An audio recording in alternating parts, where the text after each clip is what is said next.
সুপ্রিয় দর্শক, শুরু হতে চলেছে এক বিরল রহস্যময় চন্দ্রগ্রহণ।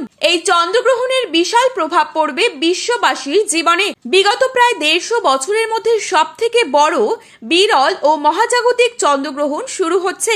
এই চন্দ্রগ্রহণটি খুবই গুরুত্বপূর্ণ, কারণ গ্রহণটির স্থায়িত্বকাল 4 ঘন্টা সময় পর্যন্ত। মাঝে মধ্যে বিশ্ববাসী নানা ঘটনার সাক্ষী থাকতে চলেছে, যার মধ্যে এই চন্দ্রগ্রহণটি অনেক বেশি প্রভাবশালী। তো বন্ধুরা, বাংলাদেশ ও ভারতবর্ষের কোন কোন জায়গা থেকে দেখা যাবে এই গ্রহণটি, তার পাশাপাশি এই গ্রহণটি ভারত এবং বাংলাদেশের সময়ে কখন শুরু হবে ও কখন শেষ হবে, গ্রহণটির মধ্য সময় কখন থাকছে, কতক্ষণ পর্যন্ত গ্রহণের প্রভাব থাকবে, সূতকাল কখন থেকে শুরু হচ্ছে, এই সময় কি কি নিয়ম আপনারা পালন করবেন, বিশেষ করে গর্ভবতী মহিলারা এই সময় কি কি করবেন আর কি কি করবেন না, এই সমস্ত বিষয়কে কেন্দ্র করে বড় বড় জ্যোতিষবিদরা কি কি সতর্কবার্তা জানিয়ে দিয়েছেন। তো তাই কিন্তু আমি আজকে আপনাদেরকে জানিয়ে দেব এই ভিডিওটির মাধ্যমে।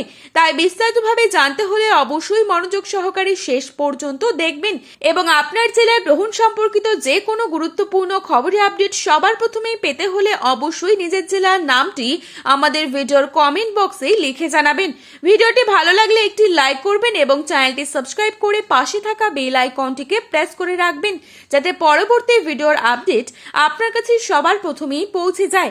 বাংলাদেশের ঢাকা, সিলেট, পাবনা, রংপুর, বরিশাল, চট্টগ্রাম, খুলনা এসব জায়গা থেকে গ্রহণটি স্পষ্টভাবে দেখা যাবে। আপনারা কিন্তু সকলেই জানেন, দৃশ্যমান গ্রহণের প্রভাব সব থেকে বেশি পড়ে গর্ভবতীদের উপর।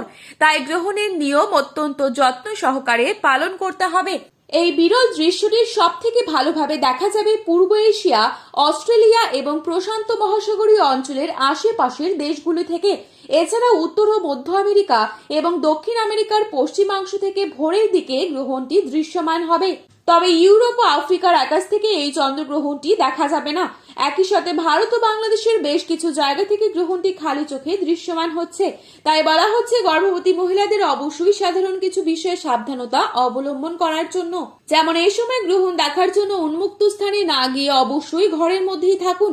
এ সময় সকল প্রকার খাওয়া দাওয়া করা থেকে বিরত থাকবেন, তবে পরিমাণ অনুসারে আপনি জল পান করতে পারেন। এই সময় সকল প্রকার কাটাছেঁড়া, যেমন মাছ কাটা, সবজি কাটা, এই সকল কাটাছেঁড়া করা থেকে দূরে থাকবেন। গ্রহণ চলাকালীন না ঘুমিয়ে জেগে থাকার চেষ্টা করুন।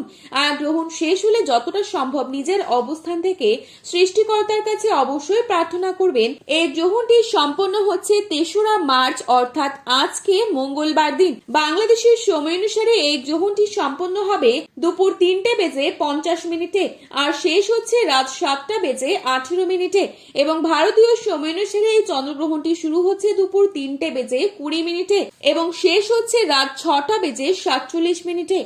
তো বন্ধুরা, এই ছিল আজকে গ্রহণ সম্পর্কিত গুরুত্বপূর্ণ খবরের আপডেট। ভিডিওটি ভালো লেগে থাকলে অবশ্যই লাইক, কমেন্ট, শেয়ার করতে ভুলবেন না। ধন্যবাদ।